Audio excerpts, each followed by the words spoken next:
मोठी बातमी आहे। राज्य शिक्षण मंडळाच्या शाळांना सीबीएसईचा अभ्यासक्रम लागू करण्याच्या सूचना आता देण्यात आल्या आहेत। त्यामुळे येत्या शैक्षणिक वर्षापासून एसएससी बोर्डाच्या शाळेमध्ये आता सीबीएसई पॅटर्न राबवला जाणार आहे। यावर्षी केवळ पहिलीसाठी हा सीबीएसई पॅटर्न लागू होणार आहे। पुढील वर्षी 2 टप्प्यामध्ये दुसरी, तिसरी आणि चौथीसाठी सीबीएसईचा पॅटर्न लागू होईल। सीबीएसई पॅटर्न लागू केल्यामुळे फी वाढ होणार नाहीये।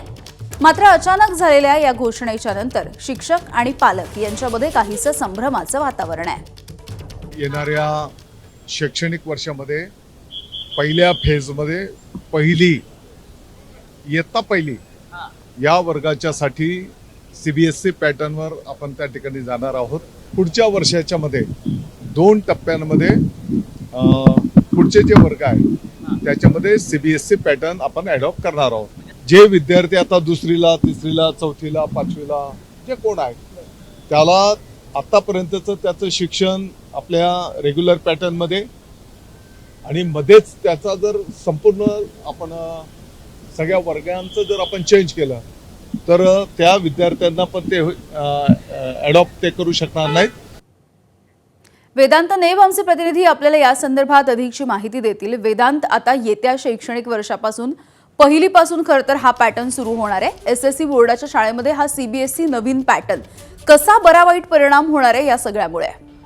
ज्या प्रकारे शालेय शिक्षण मंत्र्यांनी काल ही घोषणा केली आणि त्यांनी लेखी उत्तरात सुद्धा काही माहिती दिली, या सगळ्यानंतर शालेय शिक्षण विभाग सीबीएसई पॅटर्न अवलंब करण्यासाठी किंवा तो लागू करण्यासाठी कितपत तयार आहे यापासून प्रश्न आहे। आणि ज्या घोषणा केल्यानंतर शिक्षण विभागातील काही अधिकारी असतील, त्यासोबतच जे शिक्षक आहेत जे आपल्या राज्य मंडळाच्या शाळांमध्ये शिकवतात, त्यासोबतच पालक ज्यांनी आपल्या पाल्याला शाळेमध्ये ॲडमिशन दिलेलं आहे, असे सगळेच संभ्रमात आहेत। एक तर या वर्षीपासून इयत्ता पहिलीसाठी हा पॅटर्न लागू होणार असं म्हटलं जातं आहे।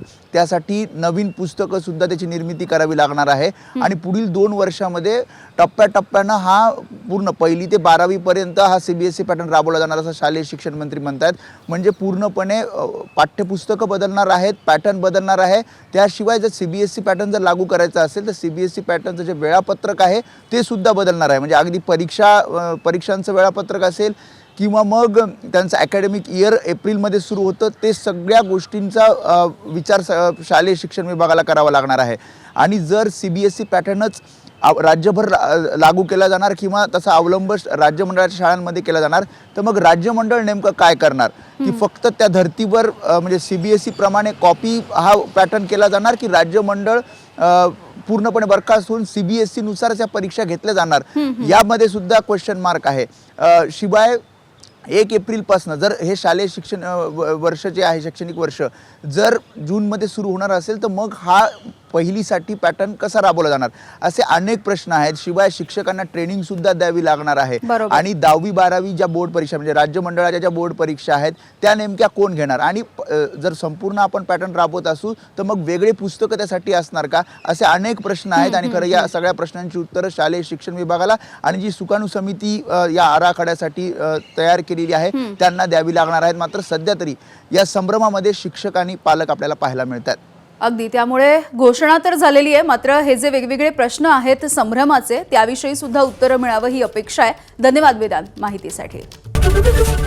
एबीपी माझा, उघडा डोळे बघा नीट।